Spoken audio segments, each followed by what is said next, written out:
இன்றைக்கி நம்ம என்ன கான்செப்ட் பார்க்க போகிறோம் அப்படின்னா, ஃபஸ்ட்டு நீங்கள் இதை கேளுங்க, அதுக்கப்புறம் நம்ம வீடியோ கண்டினியூ பண்ணுவோம். Open interest represent the total number of outstanding contracts that have been traded but not yet closed. அப்படின்னா என்னம்மா? கொஞ்சம் புரிகிற மாதிரி தமிழில் சொல்லு. அது ஒன்றும் இல்லை, எத்தனை பேர் அந்த கான்ட்ராக்டை இன்னும் ஹோல்ட் பண்ணுறாங்க. அது பையாவும் இருக்கலாம், இல்லை செல்லாவும் இருக்கலாம். அதை வச்சு லிக்விடிட்டி கண்டுபிடிக்க முடியும். நன்றி. அதாவது அவங்க சொன்ன மாதிரி நம்ம இவ்வளோ சிம்பிளான கான்செப்ட் தான் வந்து பார்க்க போகிறோம். ஆனால் வந்து ஒரு சில நிறைய டெக்னிக்கல் வார்த்தைகள்னால இது ரொம்ப பெரிய கான்செப்ட்டு அப்படின்னு நம்ம நினச்சிக்கிட்டு இருக்கோம். அப்படிலாம் ஒன்றும் கிடையாது. ரொம்ப சிம்பிளான ஒரு கான்செப்ட் தான் ஓப்பன் இன்ட்ரெஸ்ட்டு. இதை வச்சு நான் எப்படி செக் பண்ணுறது, எந்த அளவுக்கு எனக்கு மார்க்கெட்டில் இது எஃபெக்டாக இருக்கும், எந்த அளவுக்கு யூஸ் ஆகும் அப்படிங்கிறத நம்ம இதை ஃபுல்லாக டீட்டெயிலாக பார்க்க போகிறோம். ஸ்கிப் பண்ணாமல் வீடியோ பாருங்கள், உங்களுக்கே இது பிடிக்கும். ரொம்ப இன்ட்ரெஸ்டிங்கான ஒரு டாபிக் வேறு. ஒன்றுமே கிடையாது. ஓப்பன் இன்ட்ரெஸ்ட்டுங்கிறது வந்து ஒருத்தர் வந்து செல் பண்ணுறாரு, இன்னொருத்தர் பை பண்ணுறாரு. ஸோ இந்த இடத்துல ஒரு கம்ப்ளீட் டிரான்சாக்ஷன் நடக்குது. இதில் வந்து இதுக்கு என்ன அர்த்தம் அப்படின்னா, ஒரு ஓப்பன் இன்ட்ரெஸ்ட் இருக்குது அப்படின்னு அர்த்தம். ஓகேங்களா? ஒரு ஓப்பன் இன்ட்ரெஸ்ட் இருக்குது அப்படின்னு அர்த்தம். இதுதான் ஓஏ. இப்போ இதே கான்செப்டில் ஒரு இன்ஸ்டியூஷன் வந்து ஒரு 10 கான்ட்ராக்டை வந்து செல் பண்ணுறாரு. இப்போ நம்ம ரீட்டைல் ஆளுக்கு ஒரு கான்ட்ராக்டை 10 பேர் வந்து வாங்குகிறோம். அப்போது இந்த இடத்துல வந்து ஓப்பன் இன்ட்ரெஸ்ட் 10 இருக்குது. ஓகேங்களா? 10 இருக்குது அப்படிங்கிறத அர்த்தம். அப்போ ஓப்பன் இன்ட்ரெஸ்ட் அப்படின்னா என்னென்னு ஈஸியாக புரியுதுங்களா? உங்களுக்கு புரியும் நம்புகிறேன். இல்லை, இப்போது இதை எப்படி எனக்கு வந்து மார்க்கெட்டில் யூஸ் ஆகும்? ஓப்பன் இன்ட்ரெஸ்ட்னா நீங்கள் என்னென்னு சொல்லிட்டீங்க. இது எப்படி மார்க்கெட்டில் யூஸ் ஆகும் அப்படின்னு கேட்டிங்கன்னா, பேசிக்காக டெக்னிக்கலாக அனலைஸ் பண்ணுறதுக்கு தான் வந்து ஓப்பன் இன்ட்ரெஸ்ட்டுங்கிற ஒன்று வந்து நமக்கு தேவைப்படும். ஸோ டெக்னிக்கல் அனலைஸ்னால் என்ன? நார்மலாக சப்போர்ட் அண்ட் ரெசிஸ்டன்ஸ் அப்படிங்கிற கான்செப்டில் வரும். கரெக்டுங்களா? ஸோ இப்போ எங்கே வந்து ஓப்பன் இன்ட்ரெஸ்ட் பிஇ சைடில் இருக்குல்ல. இப்போ நான் என்எஸ்சி வெப்சைட் ஓப்பன் பண்ணியிருக்கேன். இது என்எஸ்சியோட வெப்சைட் தான்.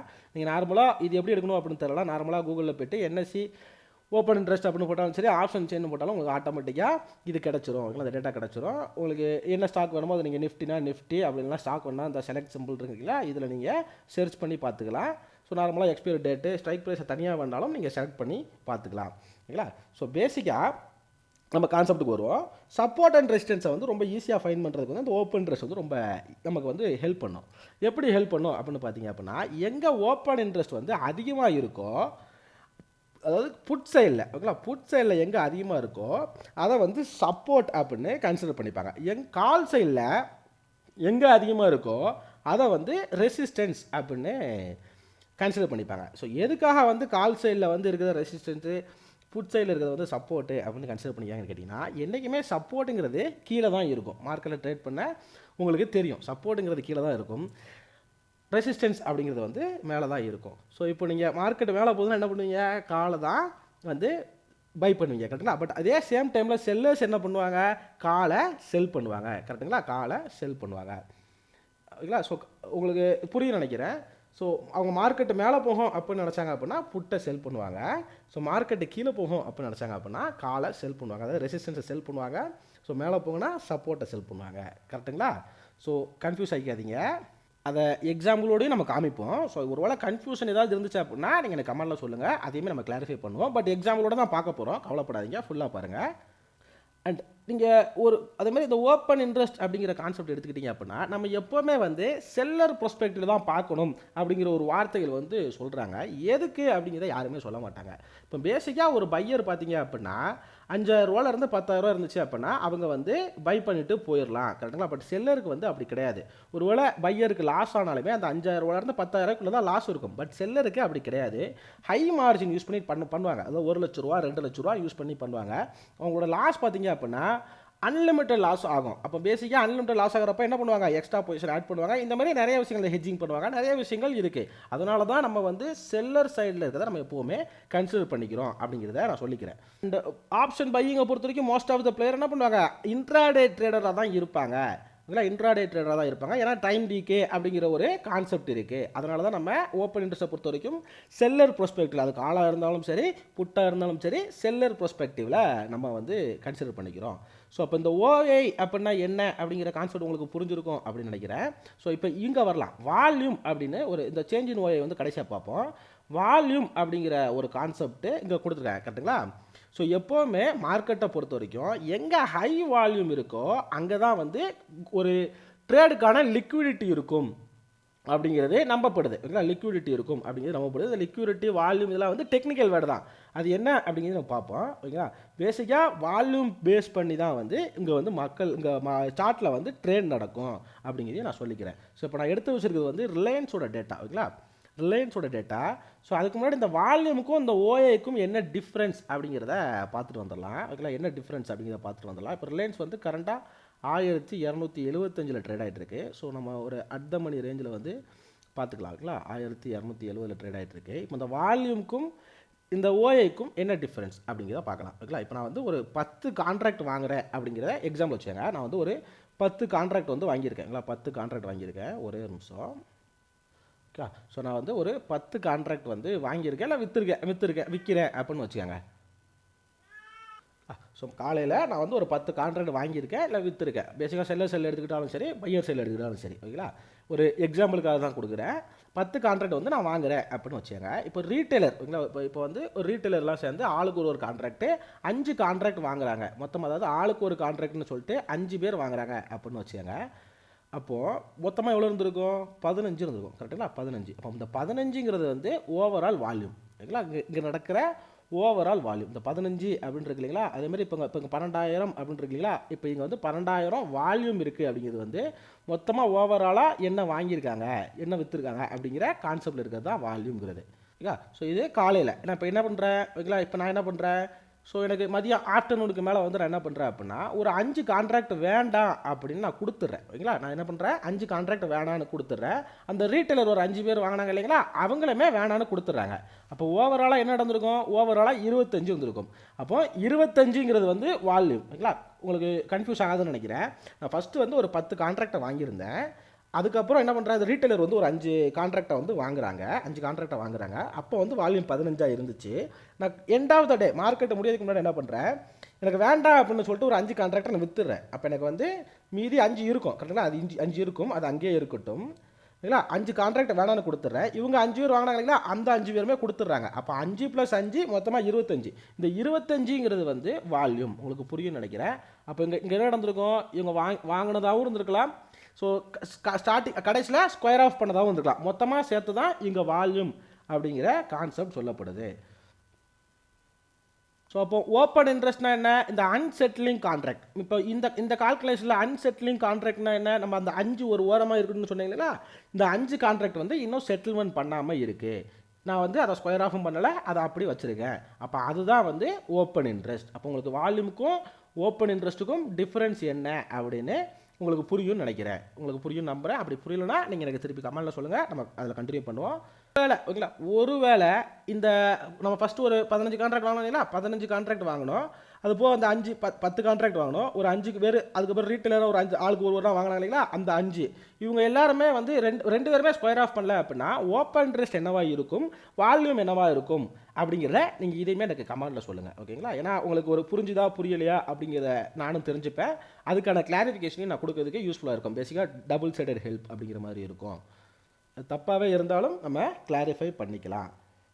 ஓகே, ஸோ இப்போ வால்யூம்னா என்ன, ஓப்பன் இன்ட்ரெஸ்ட்னா என்ன அப்படிங்கிறது நமக்கு புரிஞ்சு. இது என்னடா சேஞ்ச் இன் ஒய் அப்படின்னு ஒரு கான்செப்ட் இருக்குது. ஒன்றுமே கிடையாது. அவங்க வந்து அன்னைக்கு ஸ்கொயர் ஆஃப் பண்ணிட்டாங்க அப்படிங்கிறது அர்த்தம். அதாவது நம்ம இங்கே வால்யூமில் வந்து இப்போ கடைசியில் ஒரு 5 கான்ட்ராக்டை அந்த 5 கான்ட்ராக்டை பண்ணோம் இல்லைங்களா, அதை வந்து என்ன பண்ணோம், நம்ம விற்றுட்டோம், வேண்டான்னு சொல்லிட்டு ஸ்கொயர் ஆஃப் பண்ணிட்டோம். அதுதான் வந்து இந்த சேஞ்ச் இன் ஒய். எவ்வளோ பேர் ஸ்கொயர் ஆஃப் பண்ணாங்க. இப்போ ஓஏன்னு இருக்கிறது என்ன, இப்போ 159 இருக்குன்னா அந்த 159 கான்ட்ராக்ட் இன்னும் செட்டில்மெண்ட் பண்ணப்படலை, ஸ்கொயர் ஆஃப் பண்ணப்படவில்லை. அப்போ வந்து சேஞ்ச் இன் ஓஏங்கிறது 11 கான்ட்ராக்ட்டுங்கிறது அவங்க வேணான்னு விற்றுட்டு போயிட்டாங்க. ஓகேங்களா, வேணாங்கிறத விற்றுட்டு போயிட்டாங்க. ஸோ வால்யூம்னா என்ன அப்படிங்கிறது உங்களுக்கு புரிஞ்சிருக்கும் அப்படிங்கிறது நம்புகிறேன். ஸோ இவ்வளோ தான் கான்செப்ட்டு. ஸோ இதை வச்சு நம்ம எப்படி கண்டுபிடிக்கிறது, இது எப்படி டெக்னிக்கலாக ஹெல்ப்ஃபுல்லாக இருக்கும் அப்படிங்கிறது பார்க்கலாம். நான் வந்து உங்களுக்கு எக்ஸாம்பிளுக்கு ஒரு 2-3 ஸ்டாக் வேணாலும் நான் காமிக்கிறேன். பட் வீடியோ லாங்காக போச்சுன்னா தப்பாக எடுத்துக்காதீங்க. ஓகேங்களா, ஸோ நான் வந்து உங்களுக்கு என்ன எடுத்திருக்கேன், ரிலையன்ஸை வந்து எடுத்திருக்கேன். கரெக்டுங்களா, ஸோ ப்ரிப்பரேஷன்லாம் கிடையாது. ஸோ நார்மலாக ரிலையன்ஸே எடுத்துருக்கேன். எதுக்கு ரிலையன்ஸ் எடுத்துக்கிட்டேன் அப்படின்னு கேட்டிங்கன்னா, நல்ல ஒரு மூவ்மெண்ட்டு. ஓகே, நல்ல ஒரு மூவ்மெண்ட். ஆக்சுவலாக பிஎஸ்சி தான் எடுக்கலாம் அப்படின்னு பார்த்தேன். ஓகேங்களா, பிஎஸ்சி தான் எடுக்கலான்னு பார்த்தேன். ஆனால் பிஎஸ்சி இதில் போட்டால் வந்து எனக்கு கரெக்டாக காமிக்கலை, அதனால் வந்து பிஎஸ்சி எடுக்கலை. ஸோ பேசிக்காக அன்றைக்கி பார்த்தீங்க அப்படின்னா ஒரு நல்ல ஒரு மூவ்மெண்ட்டு. இங்கே பாருங்கள், ஒரு நிமிஷம். இங்கே பாருங்கள், இது அன்றைக்கி நல்ல ஒரு மூவ்மெண்ட் கிடச்சிருக்கும். ஓகேங்களா, நல்லா டபுள் சைடு மூவ்மெண்ட் கிடச்சிருக்கும். ஸோ அதனால் நான் எடுத்துருக்கேன். ஸோ இப்போ இதில் வந்து நம்ம என்ன பார்க்கணும், ஃபஸ்ட்டு இது சப்போர்ட் எப்படி பார்க்கணும், ஃபஸ்ட் கால் ஆப்ஷன் சைடில் எங்கே அதிகமாக ஓப்பன் இன்ட்ரெஸ்ட் இருக்குது அப்படிங்கிறத பார்க்கணும். இது எங்கே ட்ரேட் ஆகிட்டு இருக்கு, 1270 ட்ரேட் ஆகிட்டு இருக்கு. கரெக்டுங்களா, 1270 ட்ரேட் ஆகிட்டு இருக்கு. கால் ஆப்ஷன் சைடில் எங்கே அதிகமாக ஓப்பன் இன்ட்ரெஸ்ட் இருக்குது, எங்கே இருக்குது, 15,280 இருக்குது. கரெக்டுங்களா, ஓப்பன் இன்ட்ரெஸ்ட் எங்கே இருக்குது, 15,280 இருக்குது. ஸோ இதில் 1300 கரெக்டுங்களா, 1300 வந்து கால் ஆப்ஷன் சேல். அப்போ நம்ம அதை என்னவா எடுத்துக்கணும், ரெசிஸ்டன்ஸாக எடுத்துக்கணும். கரெக்டுங்களா, ரெசிஸ்டன்ஸாக எடுத்துக்கணும்.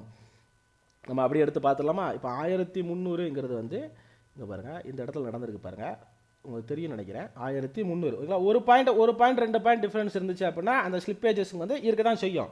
ஆனால் வந்து பட் அது ரெசிஸ்டன்ஸான்னு கேட்டிங்கன்னா கண்டிப்பாக அது ஒரு ரெசிஸ்டன்ஸ். நீங்கள் இதே வந்து லாங் டைம் ஃப்ரேமில் பார்த்தீங்க அப்படின்னா உங்களுக்கு நல்லா கிளியராக புரியும். ஓகேங்களா, நல்லா கிளியராக புரியும். இங்கே பாருங்கள் 1300ங்கிற ரேஞ்சு எத்தனை இடத்துல உங்களுக்கு ரெசிஸ்டன்ஸ் இருக்குன்னு உங்களால் சார்ட்லேயே பார்க்க முடியும், நம்ம நம்புகிறேன். ஓகேங்களா, ஸோ இப்போ இதே சேம் டைமில் அப்போ உங்களுக்கு ரெசிஸ்டன்ஸுங்கிறது கிடச்சிருது. இப்போ இந்த மாதத்துக்குள்ளே இது 1300 தாண்டுமான்னு கேட்டிங்க அப்படின்னா இப்போ இருக்கிற ஓப்பன் இன்ட்ரெஸ்ட் படி அது தாண்டாது. ஒருவேளை அது 1300 தாண்டுச்சு அப்படின்னா 1300 தாண்டுச்சு அப்படின்னா அடுத்த ஓப்பன் இன்ட்ரெஸ்ட் எங்கே ஹையாக இருக்குது, 1350. கரெக்டுங்களா, கால் ஆப்ஷன் சைடில் 1350. அப்போ 1350 வந்து ஓகேங்களா, இது வந்து ஒரு ஒன்லி எஜுகேஷனல் பர்பஸ் தான், நான் செபி ரிஜிஸ்டர் கிடையாது அப்படிங்கிறதையும் நான் கிளியராக சொல்லிக்கிறேன். ஓகேங்களா, ஒன்லி ஃபார் எஜுகேஷனல் பர்பஸ் அப்படிங்கிறதையும் நான் சொல்லிக்கிறேன். ஓகேவா, ஸோ 1350 எடுத்து பாருங்கள் என்ன நடந்திருக்கும். ஓகேங்களா, லாங் சார்ட் எடுத்து பாருங்கள். இப்போ நீங்கள் டே டைம் ஃப்ரேமில் போடுறீங்களா, டே டைம் ஃப்ரேமில் போட்டோம்னாலும் பார்த்துருவோம். 1350 உங்களுக்கு தெரியுதுங்களா. ஸோ எங்கே ரெசிஸ்டன்ஸ் இருந்திருக்கு, அப்போ 1350 தாண்டாது. ஏன்னா கடைசி நவம்பர்லேருந்து அதை தாண்டலை அப்படிங்கிறது தெரியுது. ஸோ இந்த கான்செப்ட்னால தான் வந்து நம்ம எப்போவுமே வந்து செல்லர் சைடில் உள்ள பெர்ஸ்பெக்டிவ் எடுத்துக்கிறோம். ஸோ இப்போ இதேமாரி சேம் கான்செப்டில் ஓகேங்களா சார்ட்லாம் பார்க்கணும். புட் ஆப்ஷன் சைடில் வாங்க, எங்கே ஓப்பன் இன்ட்ரெஸ்ட் அதிகமாக இருக்குது, 1270 பக்கத்தில் புட் ஆப்ஷன் சைடில் எங்கே ஓப்பன் இன்ட்ரெஸ்ட் அதிகமாக இருக்குது, கிட்டத்தட்ட 1200 இருக்குது தெரியும் நினைக்கிறேன். 1200 கிட்டத்தட்ட 4925 ஓப்பன் இன்ட்ரெஸ்ட் அதிகமாக இருக்குது. கரெக்டுங்களா, இங்கே பாருங்கள். ஸோ 1200. ஸோ தெரியுங்களா எங்கே சப்போர்ட் எடுத்துக்குது பேசிக்காக. ஸோ ஒரு இடத்துல பிரேக் ஆகிருக்கு, பட் இமீடியட்டாக மேலே வந்துருச்சுன்னு நினைக்கிறேன். ஓகேங்களா, ஒரு இடத்துல பிரேக் ஆகிருக்கு. இந்த டைமில் ஓப்பன் இன்ட்ரெஸ்ட் என்ன இருக்குது அப்படிங்கிறத செக் பண்ணியிருந்தீங்க அப்படின்னா உங்களுக்கு தெரிஞ்சிருக்கும். பட் இப்போ இருக்கிற கரண்ட் மார்க்கெட் படி என்ன நடந்திருக்கும், இந்த மாதத்துது ஓகேங்களா, இந்த மாதத்துக்கு நான் காமிக்கிறேன். 1200க்கு கீழே வராது.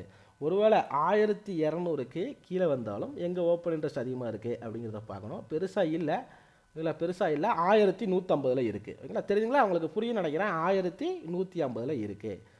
1150 ஓகேங்களா, 150. ஸோ இதேமாரி ஒரு 4-5 ஸ்டாக் நம்ம செக் பண்ணி பார்த்துடலாம் இருக்குதா இல்லையா அப்படின்ட்டு. எல்லாத்துக்கும் ரொம்ப ஃபேவரட்டான ஒரு ஸ்டாக்காக இருக்கும். அதானி என்டர்பிரைசஸ் எடுத்துருக்கோம். ஓகேங்களா, இங்கேயுமே அதானி என்டர்பிரைசஸ் அப்படிங்கிறத நம்ம சர்ச் பண்ணி வச்சுருக்கோம்.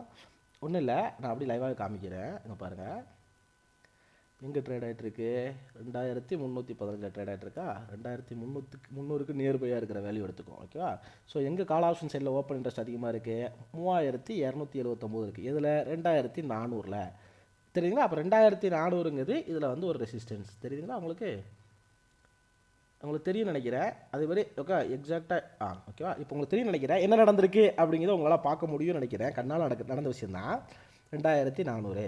ஸோ இப்போ அதுமாரி சப்போர்ட் அப்படிங்கிறதுக்கு என்ன பண்ணணும், நம்ம புட் ஆப்ஷன் சைடில் போகிறோம். புட் ஆப்ஷன் சைடில் எங்கே இருக்குது ஓப்பன் இன்ட்ரெஸ்ட் அதிகமாக 1310 இருக்குது. இங்கே 2300 இருக்குது. 2300 இருக்குது. ஸோ அதை விட்டீங்க அப்படின்னா 2200 906 இருக்குது. அப்போ 2300 ஃபஸ்ட் சப்போர்ட்டு, 2200ங்கிறது வந்து செகண்ட் சப்போர்ட்டு அப்படிங்கிறத நீங்கள் எடுத்துக்கலாம். 2300 கரெக்டுங்களா. பாருங்க எங்கே சப்போர்ட் எடுத்துக்குது அப்படிங்கிறது உங்களுக்கு தெரியும். ஸோ எக்ஸாக்ட் பாயிண்ட் அக்யூரேட் பாயிண்டில் நடக்கும் அப்படின்னு எதிர்பார்த்தீங்க அப்படின்னா கண்டிப்பாக நடக்காது. பட் அந்த டைமில் நீங்கள் எதிர்பார்க்கலாம். ஓகேங்களா, அந்த டைமில் எதிர்பார்க்கலாம். ஸோ 2200 பார்த்தோம் இல்லைங்களா, 2200 இப்போதைக்கு மேஜர் சப்போர்ட் இருக்கிறது வந்து 2200 ஓகேங்களா. ஸோ உங்களுக்கு புரியும் நினைக்கிறேன் எதனால் நான் சொல்கிறேன் அப்படின்ட்டு. இங்கே இருக்குது 2200 தான் இருக்குது. நம்ம பேசிக்காக சப்போர்ட் வந்து எங்கே எடுத்துருக்கு, நான் ஹையர் டைம் ஃப்ரேமில் வச்சுருக்கேன். நீங்கள் என்ன லோயர் டைம் ஃப்ரேமில் போட்டு பாருங்கள் என்ன நடந்திருக்கு அப்படிங்கிறத போட்டு பாருங்கள், உங்களுக்கு புரிய வரும். லோட் ஆகட்டும். நீங்கள் லோயர் டைம் ஃப்ரேமில் எடுத்து பாருங்கள். ஸோ அதுமாதிரி வேறு இன்னொரு ஸ்டாக் ஓகேங்களா. இப்போ இண்டிகோ எடுத்துக்கிறேன். இப்போ இண்டிகோ பாருங்கள். இப்போ இண்டிகோ எங்கே ட்ரேட் ஆகிட்டு இருக்குன்னு பார்க்கலாம். ஓகேங்களா, ஒரு 2-3 எக்ஸாம்பிள் எது கொடுக்குறேன் அப்படின்னு உங்களுக்கு புரியும் நினைக்கிறேன். என்னடா இவ்வளோ தான் சப்போர்ட் அண்ட் ரெசிஸ்டன்ஸா அப்படின்னு நீங்கள் கேட்டிங்க அப்படின்னா உங்களுக்கு தெரியும். என்னடா ஏன் இன்றைக்கு தான் இது ஆக்சுவலாக கோச்சாட்டியில் இதுதான் வரமாட்டேங்குது நிறைய இது ஏன்னு தெரியல. ஸோ எனக்கு கோச்சாட்டி மேபி சாட்டர்டே சண்டே அப்படிங்கிறதுனால எனக்கு ஒழுங்காக லோட் ஆகலை. பட் நம்ம ஒன்றும் பிரச்சனை இல்லை. நம்ம எக்ஸசைஸ் அதாவது ஒர்க் கொடுக்குற மாதிரி டியூஷனில் ஹோம் ஒர்க் கொடுக்குற மாதிரி எங்கேயும் கொடுத்துருவோம். அதுவுமே நல்ல ஐடியாவாக தோணுச்சு சரிங்களா. ஸோ 5100 அப்படிங்கிறதுல வந்து இண்டிகோ இருக்குல்ல, ஸ்டாக் நேம் வந்து இண்டிகோ. இதை காமிக்கலான்னு பார்த்தேன், பட் ஒன்றும் பிரச்சனை கிடையாது. இண்டிகோ அப்படிங்கிற stock name. So call option சைடில் பார்த்தீங்க அப்படின்னா எங்கே ஓப்பன் இன்ட்ரெஸ்ட் அதிகமாக இருக்குன்னா 5100. அதை விட்டீங்க அப்படின்னா 5300 இருக்குது ஓகேங்களா. ஸோ மெயினாக 5500லையும் இருக்குது ஓகேங்களா. ஏன்னா நீங்கள் எடுத்து பார்த்தீங்கன்னா நல்லா இதெல்லாம் நான் எதுக்கு இந்த மாதிரி ஸ்டாக்லாம் சூஸ் பண்ணேன் அப்படின்னா ஃப்ரைடே ஒரு நல்ல மூவ்மெண்ட் கொடுத்த ஸ்டாக்கு அப்படிங்கிறதுனால அதை சூஸ் பண்ணிட்டேன், வேறு ஒன்றும் கிடையாது. ஸோ புட் ஆப்ஷன் சைடில் பார்த்தீங்க அப்படின்னா 5200 அப்படிங்கிற ஒரு இடத்துல 5100 அப்படிங்கிற இடத்துல இருக்குது. 5000 அப்படிங்கிறதுலையுமே கொஞ்சம் ஓப்பன் இன்ட்ரெஸ்ட் அதிகமாக இருக்குது ஓகேங்களா. ஸோ அதை விட்டீங்க அப்படின்னா 4800 இருக்குது. ஸோ அதையும் விட்டீங்க அப்படின்னா 4500 அப்படிங்கிற ரேஞ்சில் இருக்குது. ஸோ இதெல்லாம் இதெல்லாம் எடுத்து பாருங்க, உங்கள் சார்ட்டில் என்ன நடந்திருக்கு அப்படிங்கிறத செக் பண்ணிவிட்டு உண்மையிலே இந்த இடத்துல சப்போர்ட் ரெசிஸ்டன்ஸ் இருக்குதா இல்லையா அப்படிங்கிறதையும் எனக்கு நீங்கள் கமெண்ட்டில் சொல்லுங்கள். ஸோ இது வந்து பேசிக் தான். இந்த வீடியோ மூலமாக உங்களுக்கு வால்யூம்னா என்ன, சேஞ்ச் இன் ஓய்னா என்ன, ஓய்னா என்ன, ஓப்பன் இன்ட்ரெஸ்ட்னா என்ன, இந்த ஆப்ஷன் செயினை வச்சு எப்படி அனலைஸ் பண்ணுறது அப்படிங்கிறது ரொம்ப பேசிக்காக புரிஞ்சிருக்கும் அப்படிங்கிறத நம்புகிறேன். இன்னும் இதில் நிறைய கான்செப்ட் இருக்குது அதுக்குள்ள அந்த ஐவி, பிட்டு, ஆஸ்க் குவான்டிட்டி, பிட்டு குவான்டிட்டி அப்படின்னு நிறைய இருக்குது. ஸோ நம்ம அப்கமிங் வீடியோவில் நம்ம இதை பார்ப்போம் அப்படிங்கிறது நான் சொல்லிக்கிறேன். ஸோ உங்களுடைய ஃப்ரெண்டு யாராவது ஓப்பன் இன்ட்ரெஸ்ட் அனலைசிஸ் அப்படின்னு கேட்டாங்க, எப்படி பண்ணணும், என்ன மாதிரி பண்ணணும், பேசிக்னா என்ன அப்படின்னு கேட்டாங்க அப்படின்னா அந்த வீடியோ வந்து அவங்களுக்கு அனுப்பிவிட்டு பார்க்க சொல்லுங்கள். ரொம்ப சிம்பிளாக இருந்திருக்கும் நம்புகிறேன். ஸோ உங்களுடைய கருத்துக்களை கமெண்டில் சொல்லவும். Thank you so much. Have a great day. Happy weekend. நன்றி.